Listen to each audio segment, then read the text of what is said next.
ଦର୍ଶକ ବନ୍ଧୁ, ଯଦି ଆପଣ ବି କାହାର ଶବ ସତ୍କାରକୁ ଯାଇଥିବେ ତେବେ ତାଙ୍କର ପ୍ରିୟଜନ ମୁଖାଗ୍ନି ଦେବାର ନିଶ୍ଚୟ ଦେଖିଥିବେ।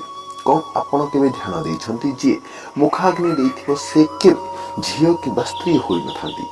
ଯାହା ବି ହୋଇଯାଉ ନା କାହିଁକି, ଝିଅଟି ତାର ଏକମାତ୍ର ସନ୍ତାନ ହୋଇଥିଲେ ମଧ୍ୟ କିନ୍ତୁ ତାକୁ ଏହି ଅଧିକାରରୁ ବଞ୍ଚିତ କରାଯାଏ।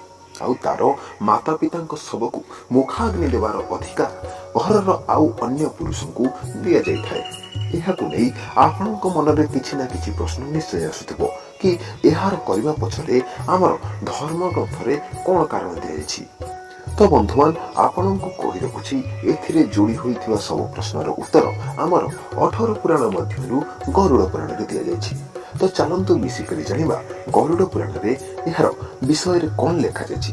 ନମସ୍କାର ଦର୍ଶକ ବନ୍ଧୁ, ଆପଣଙ୍କୁ ପୁଣି ଥରେ ପୁରାଣ କଣ କହେ ଚ୍ୟାନେଲରେ ସ୍ୱାଗତ ଜଣାଉଛି। ବନ୍ଧୁମାନ, ସ୍ତ୍ରୀ କୁହନ୍ତୁ କିମ୍ବା ଝିଅ କୁହନ୍ତୁ, ଇଏ ହେଉଛି ଭଗବାନଙ୍କର ଏମିତି ଏକ ଉପହାର ଯାହାର ମହତ୍ଵ ଆଜି ବି ବହୁତ କମ୍ ଲୋକ ଜାଣିଛନ୍ତି। ଇଏ ଭାବିବାର କଥା ହେଉଛି, ଯୋଉଠି ସନାତନ ଧର୍ମରେ ଝିଅକୁ ଦେବୀ ରୂପ ମାନନ୍ତି, ତାକୁ ଅପମାନ ଜନିତ କେତେ କଥା ଧର୍ମର ବିରୋଧ କରାଯାଇଛି। ଦ୍ୱିତୀୟ ପଟେ ସେହି ଝିଅର ହାତରେ ଚିତାକୁ ମୁଖାଗ୍ନି ଦେବା କେମିତି ଅଶୁଭ ହୋଇଥାଏ। ତ ଆପଣଙ୍କୁ କହି ରଖୁଛି, ଗରୁଡ଼ ପୁରାଣରେ ଏଥିରେ ଯୋଡ଼ି ହୋଇଥିବା ସବୁ ତଥ୍ୟକୁ ସମାଧାନ କରେ, ଯାହାର ଅନୁସାର ପୁତ୍ର ଦ୍ୱାରା କରାଯାଉଥିବା ଅନ୍ତିମ ସତ୍କାର ଆପଣଙ୍କୁ ସ୍ୱର୍ଗର ମାର୍ଗକୁ ନେଇଯାଏ, ସୁଖ ପ୍ରାପ୍ତି ପାଇଁ ସହାୟକ ହୁଏ। ଯଦି ଏହି ସତ୍କାରକୁ ଗୋଟେ ଝିଅ କରେ ତାହେଲେ ଇଏ ଆପଣଙ୍କ ପାପକୁ ଭାଗିଦାର କରେ। ଗରୁଡ଼ ପୁରାଣର ଏହା କୁହାଯାଇଛି, ଏହି କାର୍ଯ୍ୟକୁ ଆପଣ ଆପଣଙ୍କ ଝିଅଙ୍କ ଦ୍ୱାରା କରାଇଲେ ଆପଣ ଏକ ଭୁଲ କାମ କରୁଛନ୍ତି। ବନ୍ଧୁମାନ, ଏବେ ଆପଣ ଏହା ଭାବୁଥିବେ, ଝିଅ ଦ୍ୱାରା କରାଯାଉଥିବା ସବୁ କାର୍ଯ୍ୟ ପାପର ଶ୍ରେଣୀରେ ଆସୁଥିବ, କିନ୍ତୁ ତାର କର୍ତ୍ତବ୍ୟକୁ ପାଳନ କରିବା ଇଏ କେମିତି ପାପର ଶ୍ରେଣୀରେ ଆସିବ। ତାହେଲେ ଚାଲନ୍ତୁ ଆପଣଙ୍କ ଏ ପ୍ରଶ୍ନର ଉତ୍ତର ଗରୁଡ଼ ପୁରାଣରେ ଲେଖା ଅଛି। ଶ୍ରୀକୃଷ୍ଣ ଗରୁଡ଼ ସମ୍ବାଦରେ କହିଛନ୍ତି, ଯାହା ଝିଅ ମୁଖାଗ୍ନି ଦେଉଥିବା ସମ୍ପୂର୍ଣ୍ଣ ବିବାଦକୁ ସ୍ପଷ୍ଟ କରିଛନ୍ତି।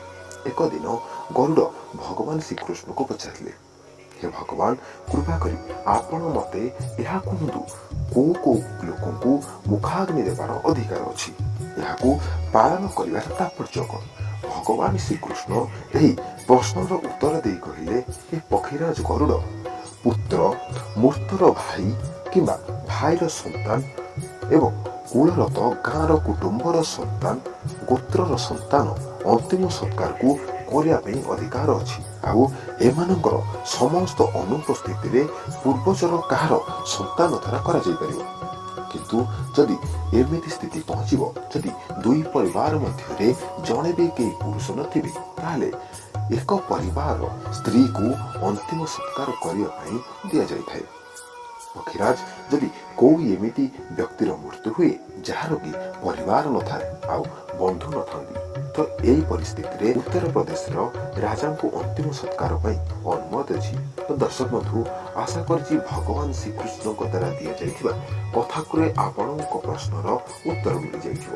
ଜଣେ ଝିଅକୁ ଶେଷରେ ମୁଖାଗ୍ନି ଦେବାର ଅଧିକାର କାହିଁକି ଦିଆଯାଏ ନାହିଁ, ଆଉ କୋଉ ପରିସ୍ଥିତିରେ ଜଣେ ସ୍ତ୍ରୀ ଅନ୍ତିମ ସତ୍କାରରେ ଭାଗ ନେଇପାରିବ, ଆଉ ଧର୍ମ ଗ୍ରନ୍ଥରେ ଦିଆଯାଇଥିବା କିଛି ଏମିତି ଆଦେଶ ଯାହାକୁ ପାଳନ କରିବା ଆମର କର୍ତ୍ତବ୍ୟ, ଆଉ ଯାହାର ଉଦ୍ଦେଶ୍ୟ ଆମର ଭଲ ପାଇଁ ହିଁ ଅଟେ, ଆଉ ଏଥିରେ କାହାର ଅମଙ୍ଗଳ ନ ହେଉ।